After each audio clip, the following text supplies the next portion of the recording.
And we do take our elected colleagues out of order. And with that, I will call up the Auditor of the Commonwealth, Auditor DiZoglio. Thank you so much, Mr. Chairman. We do have a panel joining us with some of the colleagues as well. And I believe is Senator Mark may be joining us virtually. I don't know if he's on there, but if he is, he can make himself known.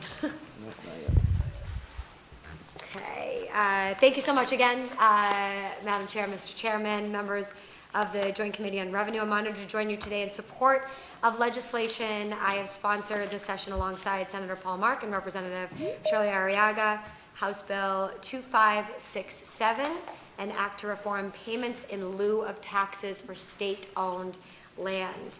This legislation, which last session received a favorable Revenue Committee report, amends the Massachusetts general laws to require the Commonwealth to fully reimburse communities for the taxable value of state-owned land. Moreover, the bill creates a hold harmless provision that ensures cities and towns never see a decrease in their state-owned land reimbursement. Specifically, the bill repeals language referencing reimbursement percentages for pilots for state-owned land and directs the treasurer to make pilots according to a detailed formula. The formula ends the practice of pitting one community against another for the scarce funds that do exist. And the bill also prohibits reduction of the payment to a municipality unless land is disposed of by the state. A soon-to-be-released report from my office examines the inequities in the Massachusetts state-owned land pilot program, with the current formula disadvantaging communities with slowly increasing or declining property values. And our Division of Local Mandates produced the study. Ben Tafoya, the director of the Division of Local Mandates, did a great job. Many of you have read this report. Ben's the one that wrote it, so he's joining me here today to answer any questions that we might have about that. But they did produce this study, and besides responding to requests from local governments regarding potential unfunded mandates, DLM produces municipal impact studies, such as this one, that provide a thorough analysis of aspects of state law that have substantial fiscal impacts on municipalities that you all as legislators represent. Pilot programs assist municipal governments in replacing some or all revenue lost from certain state property tax exemptions, including those associated with nonprofit organizations, recreational areas, and certain properties owned by the Commonwealth. Under the pilot's program funding formula, reimbursements are partly based on each municipality's state-owned land value. Our study noted that communities with decreasing, stagnant, or slowly increasing property values have seen reductions in their pilot payments. Over this time, this has resulted in a wide disparity in the payment amount per acre across the state, with central and western Massachusetts receiving far less than the median reimbursements. This regional divide is so severe that hosting even more state-owned land might not result in additional pilot payments. In fiscal year 2020, for example, 56 municipalities hosted more state-owned land, but 15 of these cities and towns actually saw lower pilot payments from the state. 12 of these cities and towns were located in central and western Massachusetts. I look at our friends over here. In recent years, the program has benefited from increased appropriation. Thanks to the legislature, I was humbled to have been able to vote for these increases alongside many of you who I know have fought for these increases, and we've been able to make tremendous strides in that way. In FY 2020, the appropriation was $30 million, and in 2024, the governor's recommendation would take the total to over $51 million. Working alongside the conference committee, I hope that those funds are kept and maintained. But while critically important to so many communities, these additional monies, they don't narrow the divide as much as they should. They don't solve the problem. Under the current system, the towns of Plymouth and Savoy, as one really salient example for all of us, they have similar acreage in the program through state forests. Even with continued increase in appropriation, the pilot payment for Plymouth is 8 times that of Savoy. So we have very similar acreage in the program through state forests, but one community has 8 times the amount of another in terms of reimbursements from the state. A similar challenge exists in comparisons between Warwick and Bourne, where Bourne receives 6 times the payment for slightly less land in the program than does Warwick. Our communities are asked to perform services for roadway maintenance, trash disposal, and public safety while gaining few benefits that help to offset all of these costs. And everyone in the Commonwealth benefits from the forested lands set aside in the program. These acres act as important sources for not just recreation. I'm a big hiker. I love to get out there on the trails. Take me to a state forest. I'm gonna have a fantastic time out there. You're all welcome to join. We'll get the hiking boots on, Madam Chair.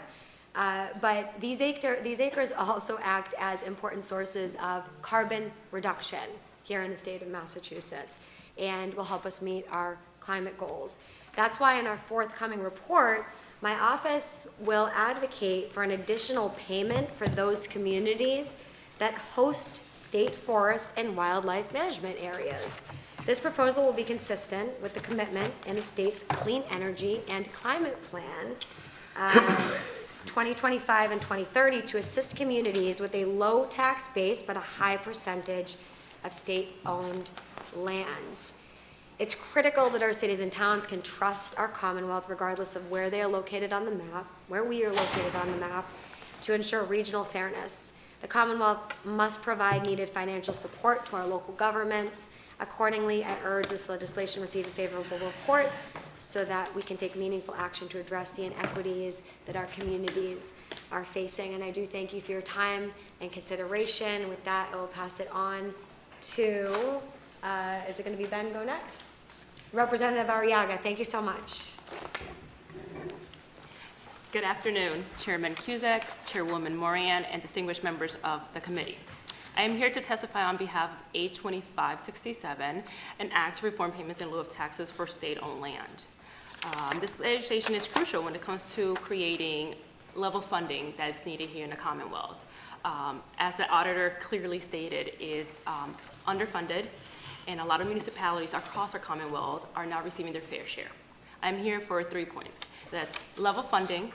Let's ensure that we are doing our best to close the gap in the disparities between what's going out as reimbursement for one side of the state versus another. Western and central Massachusetts have been, unfortunately, receiving the lower end to some figures way beneath $50 per acre.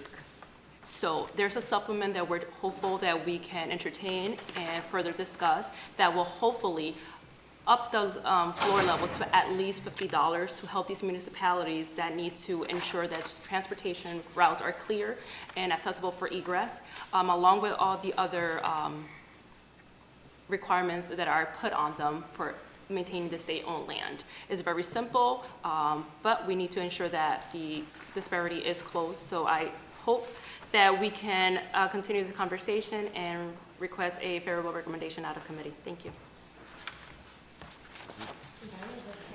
I really have nothing to add. You both did such a great job. So Ben is here for questions, as the man who wrote the report that most of us as legislators read in previous years.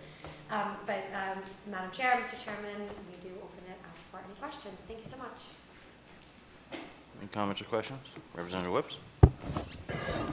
Good afternoon, and I thank you so much for mentioning Central and Western Massachusetts. Just to touch a little bit on that, Plymouth with 60,000 people and Savoy with 650 maybe people, or Bourne with 20,000 and Warwick with 780. To have, and we out in our part of the state, we love being stewards of state property and state forests and great hiking areas.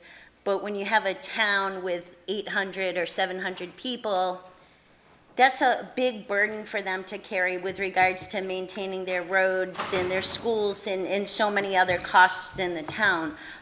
So I appreciate the examination that's been done, but I hope that people look a bit more into the current formula and see if there is an option. Because again, we love being stewards of this land and welcoming everybody out to our region to enjoy it.